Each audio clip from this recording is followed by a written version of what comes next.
दोस्तों स्वागत है आपका आपके अपने YouTube चैनल इंग्लिश वाटिका में। I am Sameer sir, your English educator. दोस्तों आज का वीडियो बेसिक इंग्लिश ग्रामर के अंतर्गत काफ़ी इंपॉर्टेंट वीडियो है। हम लोगों ने पिछले कई वीडियोस में क्लॉज को अच्छे ढंग से समझ लिया, उसी पे आधारित आज का ये वीडियो है काइंड्स ऑफ सेंटेंसेस। दोस्तों वीडियो शुरू करने से पहले एक इम्पॉर्टेंट बात आपको याद दिला दूँ कि काइंड्स ऑफ सेंटेंसेस के ऊपर एक पार्ट मैंने ऑलरेडी बना रखा है। तो दोस्तों बात यह है कि सेंटेंस को कई बेसिस पे डिवाइड किए जाते हैं। तो जो हम लोगों ने पहला काइंड्स ऑफ सेंटेंस पढ़ा था वो था फंक्शन के बेस पे। जी हाँ दोस्तों, on the basis of functions हम लोगों ने 5 प्रकार के सेंटेंस का अध्ययन किया था। पहला था असर्टिव सेंटेंस, दूसरा था इंटरोगेटिव सेंटेंस, तीसरा था इंपेरेटिव सेंटेंस, चौथा ऑप्टेटिव और पांचवा एक्सक्लेमेटरी सेंटेंस था। ये दोस्तों वो थे फंक्शन के बेस पे। आज हम लोग पढ़ेंगे सेंटेंस पैटर्न के बेस पे। ये दोस्तों सेंटेंस स्ट्रक्चर के बेस पे सेंटेंस के जो काइंड्स होते हैं वो होते हैं सिंपल, कंपाउंड, कॉम्प्लेक्स और मिक्स्ड। जी हाँ दोस्तों, तो इन काइंड्स को अच्छे ढंग से समझने के लिए हमें क्लाउज की जानकारी होना आवश्यक है। तो हम लोगों ने क्लाउज के ऊपर काफ़ी अच्छे से अध्ययन कर लिया है, उसके सारे वीडियोज ऑलरेडी अपलोड हो चुके हैं।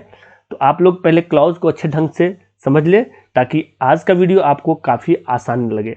यह दोस्तों अगर आपने क्लाउज पे कमांड कर लिया है तो आपका वीडियो आज का वीडियो आपके लिए काफ़ी आसान होने वाला है और ये काफ़ी इंपॉर्टेंट वीडियो है। तो बने रहिए वीडियो के अंत तक, स्किप ना करें और सीखें आज का ये इंपॉर्टेंट लेक्चर। चलिए दोस्तों शुरू करते हैं।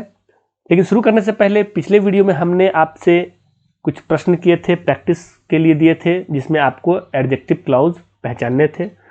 तो आपके सामने आंसर शीट है, आप इसका स्क्रीनशॉट ले लें और एज यूजुअल अपने आंसर शीट से मैच कर लें। चलिए आज की प्रैक्टिस के लिए मैं दे रहा हूं आपको फिर से नए 10 सेंटेंसेस। इसमें आपको क्या करना है, आपको फाइंड आउट करना है एडवर्ब क्लाउज को। जी हाँ दोस्तों, जिस प्रकार आपने नाउन क्लाउज को फाइंड आउट किया, एडजेक्टिव क्लाउज को फाइंड आउट किया, तो आप अब इस प्रैक्टिस में करेंगे एडवर्ब क्लाउज को फाइंड आउट, यानी इसको अंडरलाइन करेंगे और बताएंगे कि कौन से सेंटेंस में कौन सा पार्ट एडवर्ब क्लाउज है। आई होप आप समझ गए, आप इसका भी स्क्रीनशॉट ले लें। चलिए दोस्तों शुरू करते हैं आज का वीडियो काइंड्स ऑफ सेंटेंसेस। जी दोस्तों, on the basis of sentence structure there are 4 kinds of sentences. Sentence structure के आधार पर सेंटेंस 4 प्रकार के होते हैं। पहला सिंपल सेंटेंस, साधारण वाक्य। दूसरा कंपाउंड सेंटेंस, यौगिक वाक्य। तीसरा कॉम्प्लेक्स सेंटेंस, जटिल वाक्य। और चौथा मिक्स्ड सेंटेंस, मिश्रित वाक्य। ये दोस्तों ये सेंटेंस स्ट्रक्चर के बेस पे 4 प्रकार के हुए और पिछले वीडियो में हम लोगों ने फंक्शन के बेसिस पे 5 प्रकार के सेंटेंस पर। चलिए शुरू करते हैं। पहला sentence simple sentence. Simple sentence क्या होता है? A simple sentence is that sentence which has only one independent clause and expresses a complete thought. ये दोस्तों एक साधारण वाक्य वह वाक्य होता है जिसके अंतर्गत एक स्वतंत्र वाक्य हो, यानी प्रिंसिपल क्लॉज हो, इंडिपेंडेंट क्लॉज कहिए या प्रिंसिपल क्लॉज हो, और उससे क्या हो, पूर्ण अर्थ की प्राप्ति हो, यानी कंप्लीट थॉट। दोस्तों एक सिंपल सेंटेंस जनरली क्या रखता है अपने अंदर? कम से कम एक सब्जेक्ट और एक फाइनाइट वर्ब रखता है। सब्जेक्ट क्या होता है ये ऑलरेडी हम लोग जानते हैं। और फाइनाइट वर्ब क्या होता है? तो दोस्तों फाइनाइट वर्ब वैसे वर्ब को बोलते हैं जो सब्जेक्ट के अकॉर्डिंग अपना फॉर्म चेंज करता हो। यह दोस्तों सब्जेक्ट के अकॉर्डिंग, अगर सब्जेक्ट सिमिलर हो तो फाइनाइट वर्ब भी सिमिलर होगा और सब्जेक्ट प्लूरल हो तो फाइनाइट वर्ब भी प्लूरल होगा। एग्जाम्पल से क्लियर करते हैं।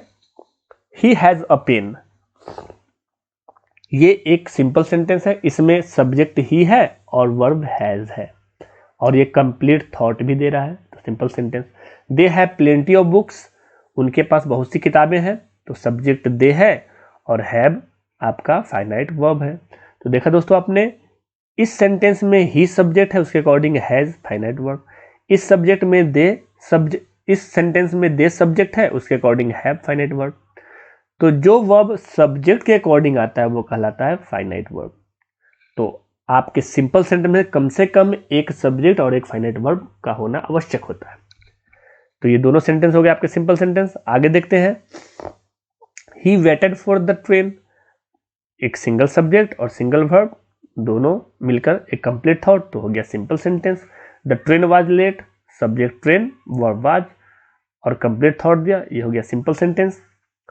Ram and Mohan took the bus, Ram और मोहन ने बस लिया, बस पकड़ा। तो दोस्तों इस वाक्य में दो सब्जेक्ट है, राम एंड मोहन, यानी डबल सब्जेक्ट है और काम एक ही हो, यानी वर्ब एक ही है टुक, जो according to Ram and Mohan आया है। तो ये हो गया आपका सिंपल सेंटेंस, कंप्लीट थॉट दे रहा है ये clause. I can't believe it, मैं इस पर विश्वास नहीं कर सकता। दोस्तों इसमें सब्जेक्ट सिंगल है लेकिन वर्ब डबल आए हैं, एक कैन है और दूसरा बिलीव है, और ये दोनों मिलकर कंप्लीट थॉट दे रहा है, तो ये हो गया सिंपल सेंटेंस। तो दोस्तों आपने देखा कि सिंपल सेंटेंस के अंतर्गत एक सब्जेक्ट भी हो सकता है, एक वर्ब भी हो सकता है, दो सब्जेक्ट भी हो सकता है, एक वर्ब भी हो सकता है, एक सब्जेक्ट भी होता है, डबल वर्ब भी होता है, और डबल सब्जेक्ट भी हो सकते हैं और डबल वर्ब भी होते हैं। ये दोस्तों इन्हीं के आधार पर हम लोग सिंपल सेंटेंस को चार प्रकार के स्ट्रक्चर में रख सकते हैं। ये दोस्तों सिंपल सेंटेंस के जो पैटर्न होते हैं वो चार प्रकार के होते हैं। कैसे देखते हैं। पहला जो स्ट्रक्चर है सब्जेक्ट और वर्ब, यानी सिंगल सब्जेक्ट और सिंगल वर्ब। दोस्तों एग्जांपल देखते हैं। The baby played with his toys, subject single baby और प्लेड सिंगल वर्ब, और ये दोनों मिलकर एक कंप्लीट थॉट दे रहे हैं, तो ये हो गया सिंपल सेंटेंस। ये दोस्तों पहला स्ट्रक्चर सिंपल सेंटेंस होता है एक सब्जेक्ट और एक वर्ब का। दूसरा जो स्ट्रक्चर होगा वो होगा डबल सब्जेक्ट और सिंगल वर्ब का, यानी डबल सब्जेक्ट आएंगे और सिंगल वर्ब आएगा। एग्जांपल देखते हैं। गजोदर एंड सुमतिया टुक अ वेकेशन, यहाँ पे डबल सब्जेक्ट गजोदर एंड सुमतिया, ये दोनों डबल सब्जेक्ट है और वर्ब सिंगल टुक है, तो ये हो गया आपका सिंपल सेंटेंस। यानी double subject and one verb and the sentence has still only one clause, और ये दो सब्जेक्ट और एक वर्ब होने के बाद भी इस पूरे क्लाउज में एक ही क्लाउज है, इसलिए कहलाएगा सिंपल सेंटेंस। अगला पैटर्न देखते हैं। सब्जेक्ट सिंगल और double verb. Gajodhar arrived at the bus station and weighted for the bus. अब यहाँ पे गजोधर सिंगल सब्जेक्ट है और अराइव्ड एंड वेटेड क्या हो गया आपका डबल वर्ब हो गया, और ये सेंटेंस भी डबल वर्ब के साथ और एक सिंगल सब्जेक्ट के साथ क्या कर रहा है, केवल एक कंप्लीट थॉट दे रहा है, मतलब एक ही क्लाउज है, इसलिए हो गया सिंपल सेंटेंस। अगला है डबल सब्जेक्ट और डबल वर्ब का कॉन्सेप्ट। तो दोस्तों Ram and Mohan played football and watch the TV, तो Ram and Mohan double subject और प्लेड और वॉच्ड डबल वर्ब, और ये कंप्लीट एक ही क्लाउज है और कंप्लीट मीनिंग दे रहा है, इसलिए हो गया सिंपल सेंटेंस। तो the sentence has two subjects and two verb but it contains only one clause, और एक ही क्लाउज के अंतर्गत है सारा बात, इसलिए हो गया सिंपल सेंटेंस। तो दोस्तों याद रखेंगे सिंपल सेंटेंस का मतलब छोटा वाक्य नहीं होता है, सिंपल सेंटेंस बड़े बड़े वाक्य भी होते हैं, बस हमें देखना है उसमें क्लॉज एक ही होना चाहिए और कंप्लीट थॉट होना चाहिए। आई होप आपने सिंपल सेंटेंस को क्लियर कर लिया। चलिए देखते हैं आगे कंपाउंड सेंटेंस। जी दोस्तों कंपाउंड सेंटेंस क्या होता है। Compound sentence contains two main clauses joined bye a comma and a coordinate conjunction और अ सेमीकोलन। ये दोस्तों सिंपली वे में जब दो स्वतंत्र वाक्य को, मतलब स्वतंत्र वाक्य कहने का मतलब जिसका अपना अपना कंप्लीट थॉट हो, यानी पूर्ण अर्थ हो जिसका, वो कंप्लीट स्वतंत्र वाक्य कहलाता है, और वो जुड़े किससे हो, या तो कॉमा से जुड़े हो या कोऑर्डिनेटिंग कंजंक्शन, जो कि फैन बॉयज हम लोग ने सीखा है पिछले वीडियो में। फैन बॉयज क्या होता है, तो कोऑर्डिनेटिंग कंजंक्शन फैन बॉयज होते हैं, और सेमी कोलन से जुड़ा हो, तो वैसे वाक्य को हम लोग कंपाउंड सेंटेंस कहते हैं। जी हाँ दोस्तों, जब दो स्वतंत्र वाक्य आपस में किसी कंजंक्शन से जुड़ते हैं तो वो बनते हैं कंपाउंड सेंटेंस। और इम्पॉर्टेंट बात यह है दोस्तों कि जब दो क्लाउज जोड़ेंगे तो कंजंक्शन के पहले कॉमा देना अनिवार्य होता है। इस बात को याद रखेंगे कंपाउंड सेंटेंस के लिए कि कंजंक्शन के पहले कॉमा देना अनिवार्य होता है। एग्जाम्पल से क्लियर करते हैं। I waited for the bus, complete sentence यानी स्वतंत्र वाक्य, मैंने बस का इंतजार किया, एक स्वतंत्र वाक्य हो गया। बट इट वाज लेट, लेकिन यह देर थी यानी लेट थी, तो ये इट वाज लेट भी कंप्लीट थॉट दे रहा है, तो ये भी स्वतंत्र वाक्य, और जुड़ा किससे है, बट से। अब बट क्या है, कोऑर्डिनेटिंग कंजंक्शन।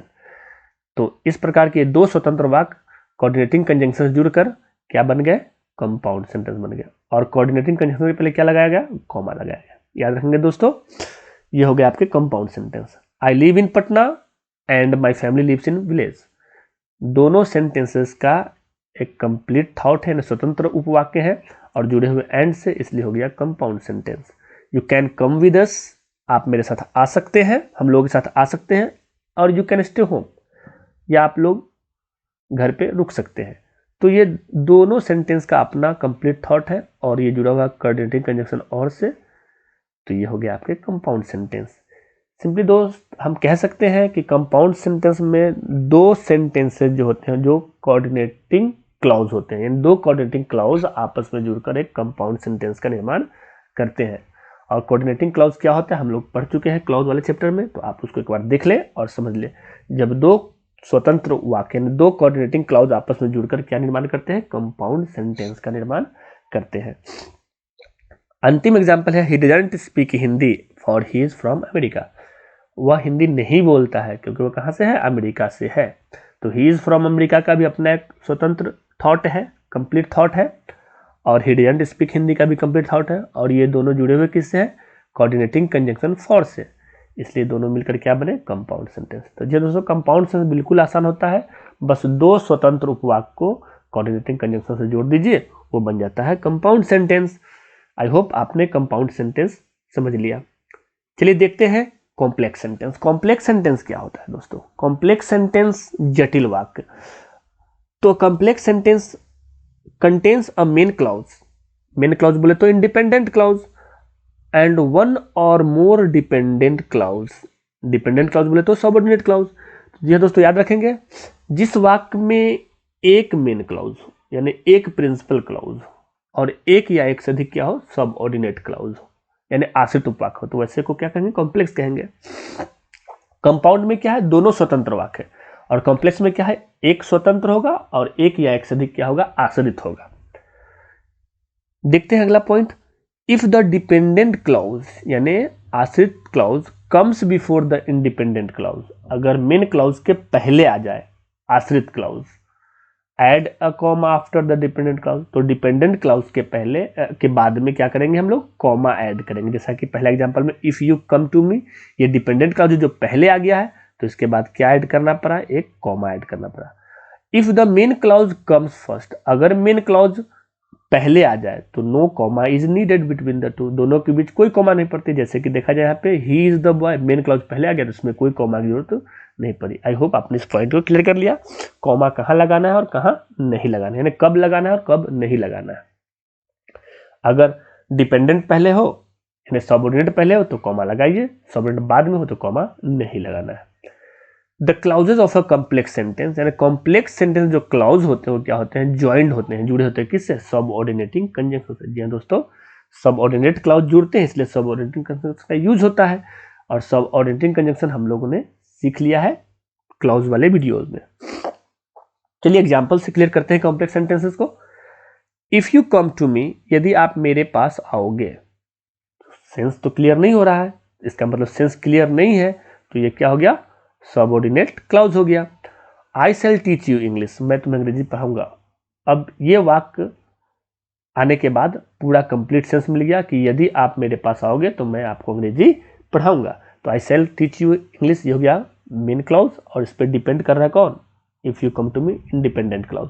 ये दोनों क्लाउज मिलकर बनाए complex sentence. He is the boy, वह एक लड़का है, वही लड़का है, वह वही लड़का है, हु स्टोल माई पेन, जिसने मेरी कलम चुराई। अब मैं केवल बोलता जिसने मेरी कलम चुराई तो क्लियर थॉट नहीं था, तो ये सबऑर्डिनेट, और ये अपने थॉट के किस पर डिपेंड किया, मेन पे, तो एक मेन और एक सबऑर्डिनेट बन गया complex sentence.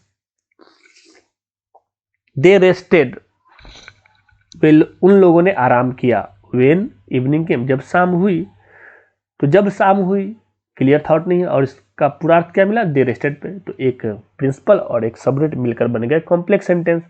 When she asked me, I told her that I would not help her। ये दोस्तों इस वाक्य में मेन क्लाउज है आपका I told her, मैंने उससे कहा, क्या कहा, that I would not help her, तो ये इस पर डिपेंड कर रहा है, तो ये सबऑर्डिनेट क्लाउज, और एक पहला सबऑर्डिनेट when से जुड़ा हुआ है। तो एक वाक्य में एक मेन क्लाउज तो है और एक या एक से अधिक सबऑर्डिनेट क्लाउज है, तो ये सब मिलकर क्या बन गया आपके complex sentence. Because it was raining, क्योंकि वर्षा हो रही थी, the football match was cancelled, football match को कैंसिल कर दिया गया। तो ये football match was cancel complete था और दे रहा है तो प्रिंसिपल क्लॉज, और इस पर जुड़ा हुआ कौन है, बिकॉज इट वाज रेनिंग, तो ये हो गया सबऑर्डिनेट क्लॉज, और ये दोनों मिलकर क्या बन गए, कॉम्प्लेक्स सेंटेंस। तो याद रखेंगे दोस्तों, कॉम्प्लेक्स सेंटेंस के लिए कम से कम एक मेन क्लॉज और एक या एक से अधिक सबऑर्डिनेट क्लॉज का होना आवश्यक है। I hope you got it. बढ़ते हैं नेक्स्ट टाइप की तरफ, मिक्स्ड सेंटेंस। ये दोस्तों मिक्स्ड सेंटेंस क्या होता है, मिक्स्ड का मतलब मिला जुला, मिश्रित। अब मिक्स्ड और कंपाउंड कॉम्प्लेक्स सेंटेंस, ये दोस्तों मिक्स सेंटेंस को कंपाउंड कॉम्प्लेक्स सेंटेंस भी कहते हैं, जिसमें कंपाउंड सेंटेंस भी हो और कॉम्प्लेक्स दोनों मिक्स होकर आए तो वो कहलाते हैं मिक्स सेंटेंसेस। तो उसके अंतर्गत क्या क्या होता है, कंटेन्स टू इंडिपेंडेंट क्लॉज यानी principal clause and at least one dependent clause, और कम से कम एक आश्रित उपवाक। जी दोस्तों, एक मिश्रित उपवाक में क्या होता है, दो स्वतंत्र उपवाक होते हैं। दो स्वतंत्र उपवाक कहने का मतलब जिस कंपाउंड सेंटेंस कह सकते हैं उसको। दो कंपाउंड सेंटेंस क्या होते हैं, दो कोऑर्डिनेटिंग क्लॉज को मिलकर हम एक कंपाउंड सेंटेंस बनाते हैं और दोनों का अपना अपना स्वतंत्र उपवाक होता है। तो हम लोगों ने पीछे देखा ना कि दो स्वतंत्र उपवाक मिलकर क्या बनाते हैं, कंपाउंड सेंटेंस बनाते हैं, और उसमें कम से कम एक डिपेंडेंट क्लॉज होना चाहिए, यानी आश्रित उपवाक होना चाहिए, सबऑर्डिनेट क्लॉज होना चाहिए। तो ये इन सब का मिश्रण कहलाता है मिक्स्ड सेंटेंस, मिश्रित वाक्य।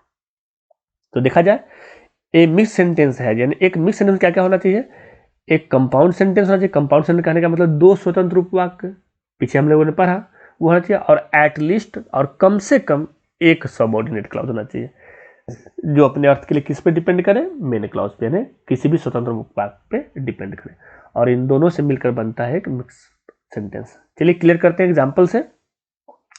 ही वेंट टू द मार्केट, वह मार्केट गया यानी बाजार गया, and bought a costly wrist watch, और एक कीमती रिस्ट वॉच यानी कलाई घड़ी खरीदा। That was stolen a few weeks later, जो कि चोरी हो गया कुछ हफ्तों पहले। अब देखिए दोस्तों, इस वाक्य में इस बड़े वाक्य में तीन क्लॉज है। पहला ही वेंट टू मार्केट, ये स्वतंत्र, क्योंकि इसका अपना कंप्लीट मीनिंग है, वह मार्केट गया। And bought a costly wrist watch, एक घड़ी खरीदी, कीमती घड़ी खरीदी, तो इसका भी कंप्लीट सेंस है, he bought a costly wrist watch, और जुड़ा हुआ एंड से, तो ये एंड से जुड़ा तो कोऑर्डिनेटिंग कंजंक्शन, तो ये दोनों मिलकर बने कंपाउंड सेंटेंस। तो he went to the market and bought a costly watch, ये हो गया आपका कंपाउंड सेंटेंस, तो एक कंपाउंड सेंटेंस हो गया। और that was stolen a few weeks later, ये दैट से लेकर लेटर तक क्या हो गया आपका सबऑर्डिनेट क्लॉज। तो एक कंपाउंड सेंटेंस और एक सबऑर्डिनेट क्लॉज मिलकर क्या बना है, मिक्स्ड सेंटेंस बन गया, यानी इसमें कंपाउंड और कॉम्प्लेक्स का मिश्रण हो गया। तो ये मिक्स सेंटेंस हो गया। आगे देखते हैं, she loves her brother, complete sentence यानी स्वतंत्र वाक्य है, and he loves her too. She loves her brother, वह अपने भाई से प्यार करती है, और ही लव्स हर टू, और वह भी उससे प्यार करता है। ये दोनों मिलकर बने कंपाउंड सेंटेंस। बिकॉज से स्टार्ट हुआ, यह सबऑर्डिनेट क्लॉज है। She takes care of him very rarely, वह बहुत प्यार से उसको देखभाल करती है, क्योंकि, तो ये हो गए डिपेंड किस पे, इन क्लॉज पे, अपने अर्थ के लिए। तो ये दो स्वतंत्र उपवाक्य मिलकर बनाया कंपाउंड, और एक मिल गया सबऑर्डिनेट, तो ये हो गया मिक्स सेंटेंस। अगले एग्जांपल देखते हैं, if even if the child is hungry, even if the child is hungry, ये हो गया आपका subordinate clause. He will never eat bread, वह यद्यपि बच्चा भूखा है, he will never eat bread, वह कभी ब्रेड नहीं खाएगा, but he will always eat ice cream, लेकिन वह आइसक्रीम हमेशा खाएगा। देखिए दोस्तों, he will never eat bread एक complete sentence, but he will always eat ice cream, but से स्टार्ट हुआ यानी कोऑर्डिनेटिंग कंजंक्शन यानी कंपाउंड सेंटेंस, तो ये दोनों मिलकर एक कंपाउंड सेंटेंस। और even if the child is hungry, हो गया क्या आपका सबऑर्डिनेट क्लॉज। तो ये सबऑर्डिनेट क्लॉज और कंपाउंड सेंटेंस मिलकर क्या बना, कॉम्प्लेक्स सेंटेंस, यानी कंपाउंड कॉम्प्लेक्स बना, मिक्स सेंटेंस बना। तो आई होप बस आपको याद रखना है कि कंपाउंड सेंटेंस और एक सबऑर्डिनेट क्लॉज मिलकर क्या बनाते हैं, मिक्स्ड सेंटेंस बनाते हैं। चलिए दोस्तों, एक बार फिर से रिकैप कर लेते हैं हम लोग कि काइंड्स ऑफ सेंटेंसेस किस प्रकार से आते हैं। तो पहला है आपका सिंपल सेंटेंस। तो सिंपल सेंटेंस के लिए क्या रखना है कि एक सब्जेक्ट होगा और एक प्रेडिकेट, यानी उसमें अंदर क्या होगा, एक फाइनाइट वर्ब होगा। He was sleeping on the bed, एक सब्जेक्ट, और was sleeping on the bed एक प्रेडिकेट, और उसके अंतर्गत वाज स्लीपिंग क्या है, फाइनाइट वर्ब है। तो ये हो गया आपका सिंपल सेंटेंस। दूसरा कंपाउंड सेंटेंस है। टू और more than two principal clause. जी हाँ, दो या दो से अधिक प्रिंसिपल क्लॉज को जोड़कर हम लोग क्या बनाते हैं, कंपाउंड सेंटेंस। और जब दो या दो से अधिक प्रिंसिपल क्लॉज जुड़ते हैं तो किससे जुड़ते हैं, तो कोऑर्डिनेट कंजंक्शन जुड़ते हैं, तो दोनों मिलकर बनते हैं compound sentence. I am a teacher स्वतंत्र वाक्य है, and my wife is a housewife, और मेरी पत्नी गृहिणी है, तो ये भी एक स्वतंत्र वाक्य है, तो दोनों मिलकर क्या बना, कंपाउंड सेंटेंस बना। कॉम्प्लेक्स सेंटेंस के लिए क्या याद रखना है कि एक प्रिंसिपल क्लॉज यानी सिंपल सेंटेंस, प्रिंसिपल क्लॉज बोले तो एक सिंपल सेंटेंस होगा ये दोस्तों, और कम से कम एक सबऑर्डिनेट क्लॉज होगा। जैसे example, when I reached home yesterday, जब मैं कल घर पहुंचा, I watch the TV forever, मैंने क्या किया, 1 घंटे टीवी देखा। तो ये आपका एक सिंपल सेंटेंस है, एक सब्जेक्ट एक फाइंड वर्ब, और यानी प्रिंसिपल क्लॉज है, स्वतंत्र इसका थॉट है, कंप्लीट थॉट है, और इस पर डिपेंड कौन कर रहा है, ये कर रहा है, when I reached home yesterday, ये हो गया आपका सबऑर्डिनेट क्लॉज। तो एक सबऑर्डिनेट क्लॉज और एक प्रिंसिपल क्लॉज मिलकर क्या बनाते हैं, कॉम्प्लेक्स सेंटेंस बनाते हैं। चौथा है मिक्स्ड सेंटेंस, तो इसमें कम से कम 2 प्रिंसिपल क्लॉज चाहिए, यानी एक कंपाउंड सेंटेंस चाहिए। यानी मिक्स्ड सेंटेंस में क्या होता है, एक कंपाउंड सेंटेंस और एक सबऑर्डिनेट क्लॉज होता है, तो दोनों मिलकर बनते हैं mixed sentence. If it rains, ये हो गया आपका subordinate clause. Bring your umbrella, अपने छाता लाओ, और यू में गेट वेट, या तुम भीग जाओगे। तो कहने का ये दोनों मिलकर होगा कंपाउंड सेंटेंस, और ये हो गया आपका सबऑर्डिनेट क्लॉज। तो ये कंप्लीट थॉट दिया मिलकर पूरा, तो ये हो गया आपका मिक्स सेंटेंस। दोस्तों आई होप आपने आज का इंपॉर्टेंट वीडियो एंजॉय किया। आपने सीखा 4 प्रकार के sentences, simple sentence, compound sentence, complex sentence, mix sentence. बहुत ही इंपॉर्टेंट वीडियो दोस्तों, इससे कई प्रकार के प्रश्न पूछे जाते हैं। आपको पहचानना होता है कौन सा सेंटेंस सिंपल है, कौन सा कंपाउंड है, कौन सा कॉम्प्लेक्स और कौन सा मिक्स्ड है। आई होप आप लोगों ने अच्छे ढंग से सीखा। चलिए प्रैक्टिस के लिए कुछ क्वेश्चंस आपके सामने हैं, आप इनको प्रैक्टिस करेंगे। एक तो मैंने पहले दिया एडवर्ब क्लॉज के ऊपर प्रैक्टिस, और ये आज जो आपने सीखा उस पर प्रैक्टिस करने के लिए मैंने ये क्वेश्चन सेट किए हैं। इसमें करना क्या है, 2 प्रकार क्वेश्चन है, combine each set of simple sentence into a compound sentence. ये दोस्तों आपको इन सारे सेंटेंस, दिए गए सेंटेंसेस को जोड़कर हर एक पॉइंट में 2 सेंटेंस दिए गए, जोड़कर आप क्या बनाना है, कंपाउंड। और कंपाउंड सेंटेंस बनाने के लिए क्या करना पड़ता है आपको पता है, तो आई होप आप लोग कर लेंगे इसको। दूसरा में क्या करना है, हिंट दिया हुआ है, combine each set of sentence into complex, यानी इसमें कॉम्प्लेक्स बनाना है। कॉम्प्लेक्स के लिए क्या होता है दोस्तों, कम से कम एक प्रिंसिपल क्लॉज और एक सबऑर्डिनेट क्लॉज। तो सबऑर्डिनेट क्लॉज जोड़ने के लिए मैंने यहाँ पे आपको हिंट्स दे दिया है, विच दैट पहले में, दूसरा में अनटिल, तीसरा बिकॉज, चौथा में अनलेस और 5वां इवन दो। तो इससे जोड़कर आप एक कॉम्प्लेक्स सेंटेंस का निर्माण करेंगे। दोस्तों आपको अगर ये एक्सरसाइज करने में प्रॉब्लम हो तो आप बार बार इस वीडियो को देखें और कॉम्प्लेक्स को और सिंपल कंपाउंड को समझने की कोशिश करें। चलिए दोस्तों आज के लिए बस इतना ही, आगे भी अब टॉपिक मैं ग्रामर कर लेकर आऊँगा।